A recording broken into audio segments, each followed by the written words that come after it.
एक सच्चा समझदार व्यक्ति वही है जो दूसरों को ध्यान से देखकर उनकी हर अच्छी विशेषता से सीखता रहता है, उनसे कभी तुलना या जलन भरी ईर्ष्या नहीं करता। शस्त्र तो केवल नश्वर शरीर को घायल कर देते हैं, लेकिन कटु शब्द आत्मा को भी गहराई तक घायल कर देते हैं। जो मनुष्य अपने को परमात्मा से कभी अलग नहीं समझता और ना ही शरीर से अपना कोई स्थायी संबंध मानता, वह सदा के लिए जन्म मरण के चक्र से पूर्ण मुक्ति पा लेता है। जो व्यक्ति आध्यात्मिक जागरूकता के सबसे ऊंचे शिखर तक पहुंच चुके हैं, उनका एकमात्र मार्ग निस्वार्थ कर्म है, और जो भगवान के साथ पूरी तरह संयोजित हो चुके हैं, उनका मार्ग अटल स्थिरता और गहन शांति है। मानव कल्याण ही भगवत गीता का सबसे प्रमुख और पवित्र उद्देश्य है। इसलिए मनुष्य को अपने हर कर्तव्य का पालन करते समय मानव कल्याण को सर्वोच्च प्राथमिकता देनी चाहिए। श्री कृष्ण कहते हैं, जो तुम्हारा सच्चा साथ निभाता है उसी का साथ दो। जो तुम्हें धोखा देता है उसे बिना सोचे त्याग दो। जिस जगह आपका सच्चा सम्मान न हो वहां पर कभी पैर मत रखना, वरना लोग आपको कमजोर और बेवकूफ समझने लगेंगे। जहां बारिश की जीवनदायिनी बूंदे न गिरे वहां हरी भरी फसल पूरी तरह सूख कर खराब हो जाती है, और जहां पवित्र संस्कारों की मिट्टी न हो वहां पूरी नस्ल ही खराब हो जाती है। जो लोग बार बार कहते हैं मेरे पास वक्त ही नहीं है, असल में उनके सबसे खास रिश्तों की गिनती में आपका नाम तो शामिल ही नहीं होता।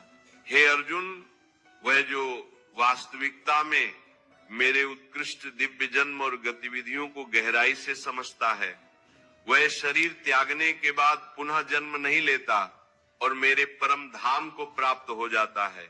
वह सौभाग्यशाली व्यक्ति जो सभी सांसारिक इच्छाओं को त्याग देता है और मैं मेरा की लालसा तथा भावनाओं से पूरी तरह मुक्त हो जाता है, उसे अपार अनंत शांति की प्राप्ति होती है।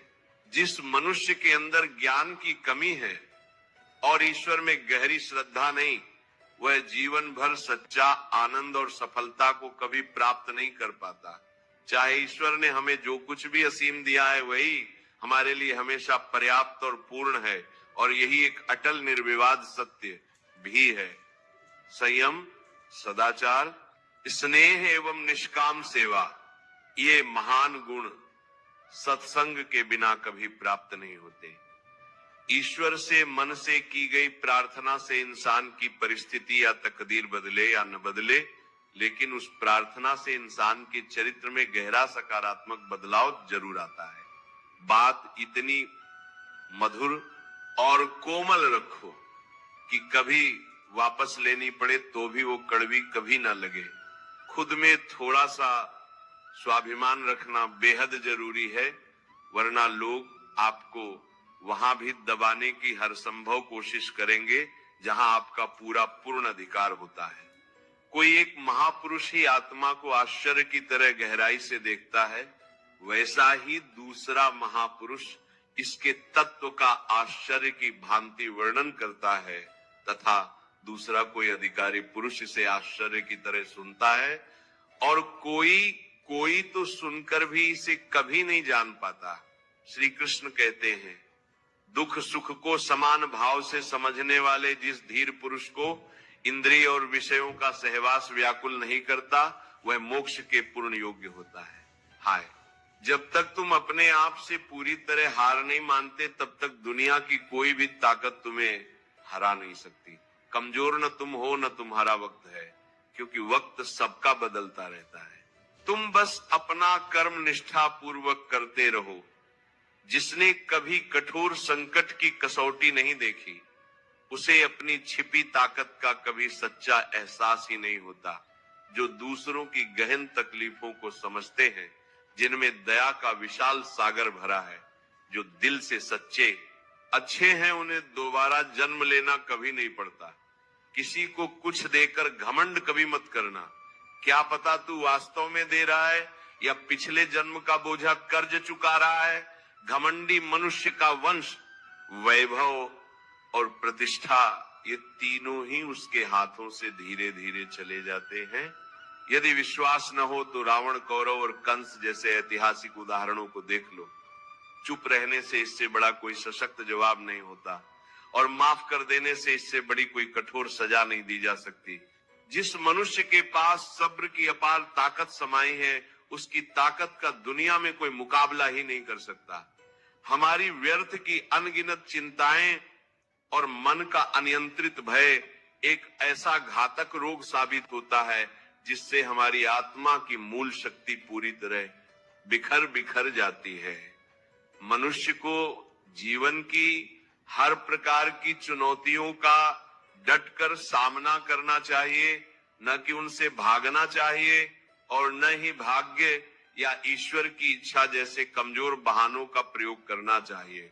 यज्ञ से बचे हुए पवित्र अन्न को ग्रहण करने वाले श्रेष्ठ पुरुष सभी प्रकार के पापों से पूर्णतः मुक्त हो जाते हैं और जो पापी लोग केवल अपने शरीर का पोषण करने के लिए ही अन्न पकाते रहते हैं, वे तो पाप को ही चबाकर खाते रहते हैं। अर्थात जो लोग ईश्वर को याद किए बिना केवल जिंदा रहने के लोभ में लगे रहते हैं, उन्हें सच्चे अर्थों में चोर ही समझना चाहिए।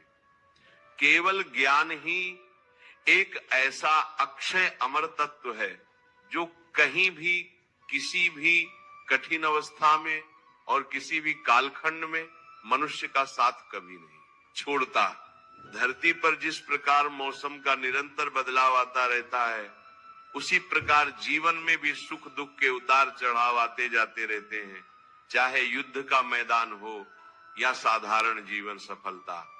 केवल 3 अचूक शस्त्रों से प्राप्त होती है, धर्म, धैर्य और साहस।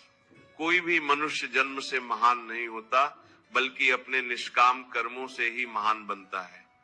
यदि कुछ सच्चा पाना है तो खुद पर पूर्ण भरोसा कीजिए, क्योंकि सहारे कितने भी सच्चे और मजबूत क्यों ना हो, अंत में साथ छोड़ ही देते हैं। मित्र चाहे गरीब का साथी हो या अमीर का, ये कभी मायने नहीं रखता, बल्कि आपके सबसे बुरे समय में कितना अटूट साथ देता है, यही असली मायने रखता है। धर्म चाहे जैसा भी हो, लेकिन अच्छे सच्चे इंसान बनो, क्योंकि अंतिम हिसाब हमारे कर्मों का ही होगा, धर्म का नहीं। यदि खुशी के लिए ही काम करोगे तो सच्ची खुशी कभी नहीं मिलेगी, लेकिन यदि खुश होकर निष्काम काम करोगे तो अपार खुशी जरूर मिलेगी। जब आप दूसरों के हित के लिए सच्चा अच्छा चाहते हैं तो वही अच्छी ऊर्जा आपके जीवन में वापस लौट आती है। यही प्रकृति का शाश्वत नियम है। आपका सच्चा मूल्य इससे निर्धारित नहीं होता कि आप आज क्या हैं, बल्कि इससे निर्धारित होता है कि आप खुद को क्या असीम क्षमता से बना सकते हैं। हंसता हुआ शांत मन और हमेशा हंसता हुआ चेहरा, यही जीवन की सबसे सच्ची और अमूल्य संपत्ति है। जितना लंबा इंतजार वह तुमसे करवा रहा है, समय आने पर उतना ही या उससे कई गुना ज्यादा देगा कि तुम संभाल भी नहीं पाओगे। यदि कोई आपका साथ न दे तो कभी निराश मत होना, क्योंकि परमात्मा से बड़ा कोई सच्चा हमसफर इस सारी सृष्टि में नहीं होता। खुशी पूरी तरह आजादी पर निर्भर करती है और आजादी इस बात पर निर्भर करती है कि आप कितने साहसी और निडर हैं। विश्वास के बिना इस दुनिया में कोई भी रिश्ता लंबे समय तक मजबूती से कायम नहीं रह सकता। यदि किसी भूल या गलती के कारण कल का दिन दुखों में बीता तो उसे बार बार याद कर आज का बहुमूल्य दिन व्यर्थ मत बर्बाद करो। बहुत से ऐसे परम ज्ञानी लोग हैं जो निरंतर कर्म करते हुए ही परम सिद्धि को प्राप्त हो चुके थे। जनक आदि राजर्षि भी आसक्ति रहित कर्म द्वारा ही परम सिद्धि प्राप्त कर चुके थे। इसलिए मनुष्य को हमेशा अच्छे निष्काम कर्म करने चाहिए और फल की लालसा से हमेशा दूर रहना चाहिए। हे अर्जुन, मेरा इन तीनों लोकों में न कोई कर्तव्य बाकी है, न कोई वस्तु प्राप्ति योग्य। फिर भी मैं निरंतर कर्म करते हुए अपने कर्तव्य का पूर्ण निर्वाह करता हूँ। श्री कृष्ण कहते हैं, हे पार्थ, यदि मैं कर्मों को करने में थोड़ी भी सावधानी न बरतूं तो बड़ा भयानक अनर्थ हो जाएगा, क्योंकि सारे मनुष्य सब प्रकार से मेरे ही मार्ग का अनुसरण करते रहते हैं। इस दुनिया में हारे हुए इंसान की गहन तकलीफ में कोई मददगार नहीं आता और यदि कोई थोड़ा सा सफल हो जाए तो उसके सफल होने से कोई भी सच्चा खुश नहीं होता। इसलिए अपना व्यक्तिगत दुख किसी को मत बताओ और अपनी खुशी किसी के आगे कभी मत जताओ। मनुष्य का आहार हमेशा पूर्णतः सात्विक और संतुलित होना चाहिए। जिस इंसान को ये गहन समझ न हो कि क्या खाना चाहिए, कितना खाना चाहिए, कहाँ खाना चाहिए और कैसे खाना चाहिए, वह कभी परमात्मा को प्राप्त नहीं कर सकता। जो मंदबुद्धि मनुष्य केवल दिखावे के लिए दावा करता है कि उसने समस्त इंद्रियों को पूरी तरह वश में कर लिया है, लेकिन मन ही मन उन इंद्रियों के विषयों का निरंतर चिंतन करता रहता है, वह मनुष्य मिथ्याचारी अर्थात घमंडी दंभी कहा जाता है। जो पुरुष परंपरा से विचलित होकर नहीं चलता, सृष्टि चक्र के पवित्र नियमों का पालन नहीं करता अर्थात अपने मूल कर्तव्य का निर्वाह नहीं करता, वह इंद्रियों के भोगों में डूबा पापी पुरुष व्यर्थ ही जीवन व्यतीत करता है। लेकिन जो मनुष्य आत्मा में ही रमण करता तृप्त होता और आत्मा में ही पूर्ण संतुष्ट हो, उसके लिए कोई बंधनकारी कर्तव्य नहीं रहता। आत्मा का यही सबसे बड़ा सत्य है और जो इसे समझता है, सत्य में ही खुश होकर सत्य में ही रहता है, उसके लिए कोई कर्तव्य बंधन नहीं। लेकिन ऐसा महापुरुष लाखों करोड़ों में एक ही होता है। उस महापुरुष का इस विशाल विश्व में न कर्म करने से कोई प्रयोजन रहता है न कर्म न करने से।